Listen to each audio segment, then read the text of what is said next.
Shalom, selamat pagi. Puji Tuhan Bapak Ibu, pagi hari ini adalah pagi yang luar biasa karena tiap hari selalu baru kasih-Nya kepada kita. Kita terus bersyukur dan bersuka cita karena kita sedang belajar tentang mahkota yang kita akan terima. Kita sudah belajar tentang mahkota kehidupan, mahkota yang kekal. Karena di dunia ini semua orang berlomba-lomba mengejar mahkota yang sementara, yang fana. Tetapi kita mengejar mahkota kemuliaan, mahkota yang tidak binasa. Seperti yang Petrus katakan dalam 1 Petrus pasal yang pertama ayat 3 dan 8. Terpujilah Allah dan Bapa Tuhan kita Yesus Kristus, yang karena rahmat-Nya yang besar telah melahirkan kita kembali oleh kebangkitan Yesus Kristus dari antara orang mati kepada suatu hidup yang penuh pengharapan, untuk menerima suatu bagian yang tidak dapat binasa. Jadi ini yang kita rindukan dan harapkan,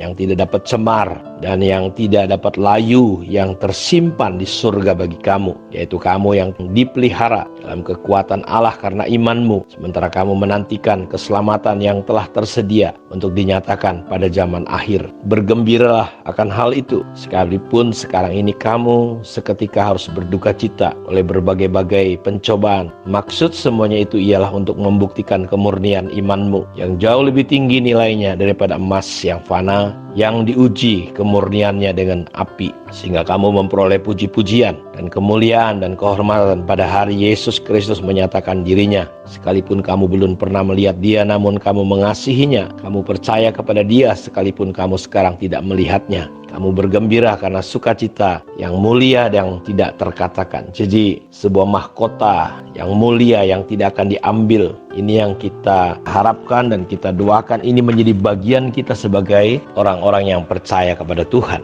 Kita akan lihat mahkota yang kedua, yaitu mahkota sukacita. Dalam 1 Tesalonika 2 ayat 19 dikatakan seperti ini. Sebab siapakah pengharapan kami atau sukacita kami atau mahkota kemegahan kami di hadapan Yesus Tuhan kita pada waktu kedatangannya, kalau bukan kamu. Jadi siapa pengharapan dan sukacita kami atau mahkota kemegahan kami? Pelayanan atau jiwa-jiwa yang kita menangkan itu merupakan suatu mahkota. Jadi jiwa-jiwa yang kita menangkan, jiwa-jiwa yang kita layani itu merupakan mahkota sukacita, mahkota kemegahan kita. Ya, satu hari mungkin ketika saudara sampai di surga, ada orang-orang yang datang yang saudara tidak kenal, dan mereka berkata, "Terima kasih Pak, terima kasih Bu." Saudara bingung dan saudara berkata, "Kenapa?" Dan mereka berkata, "Karena lewat seorang penginjil atau seseorang datang ke kampung kami dan kami mendengar berita tentang Yesus, dan orang itu ternyata dibiayai,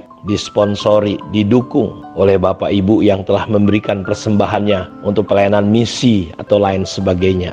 Hal-hal itu bisa terjadi karena kita tidak tahu rangkaian. Sama seperti pendeta Yonggi Cho, seorang pendeta yang besar. Dia ketika sakit, ketika dia sedang dalam pencarian, datang seorang anak sekolah menginjili dia, bersaksi tentang Kristus. Tetapi dia tidak peduli, dia justru menyerang sehingga sampai anak SMA itu dia nangis. Tetapi tahukah Bapak Ibu bahwa anak itu memberikan sebuah Alkitab, dan pemberian Alkitab itu yang membuat akhirnya Yonggi Cho bertobat. Dan ada banyak kisah-kisah bahwa saudara bisa mengenal Tuhan karena ada orang yang telah berdoa sebelumnya, karena ada orang yang telah menginvestkan hidupnya, waktunya, tenaganya, doanya, sehingga kita melihat ada orang-orang yang berubah, bertobat. Satu hari David Livingstone, ya, ketika dia pulang cuti dari penginjilannya di Afrika, sebuah medan yang dia harus hadapi binatang buas, suku-suku primitif. Dia pernah diserang oleh singa yang besar yang ganas sampai tangannya hampir putus. Istrinya, anaknya meninggal karena penyakit malaria,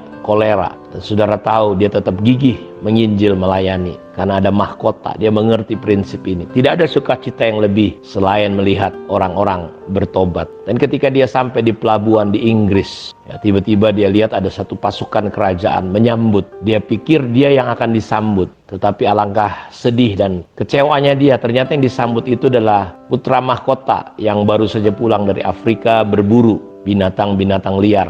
Lalu dia sedih, dia berkata, "Aduh Tuhan, aku mempertaruhkan nyawa untuk menginjili orang-orang. Tetapi putra mahkota itu, ya, dia cuma nembakin binatang, pulang disambut sedemikian rupa. Lalu dia mendengar suara Tuhan berkata kepada dia, "Anakku, hambaku, bukankah kamu belum pulang ke rumah Bapa Surgawi? Nanti waktu kau pulang, engkau akan disambut lebih meriah daripada putra kerajaan itu." Jadi saudara, saya percaya ada penyambutan khusus untuk orang-orang yang telah berjuang di ladang misi, untuk orang-orang yang telah melayani Tuhan di tempat-tempat di mana mungkin mereka tidak dikenal, mereka tidak diketahui, dan mereka tidak penting itu. Di hati mereka cuma adalah jiwa-jiwa. Dan kalau saudara mengerti prinsip ini, jiwa-jiwa itulah mahkota kemegahan, mahkota sukacita kita. Makanya dalam pelayanan, kalau saudara memahami prinsip ini, saudara tidak akan lemah, saudara nggak akan pusing, nggak akan susah. Jadi saya berdoa biarlah mahkota kemegahan ini ada pada saudara karena saudara mengerti.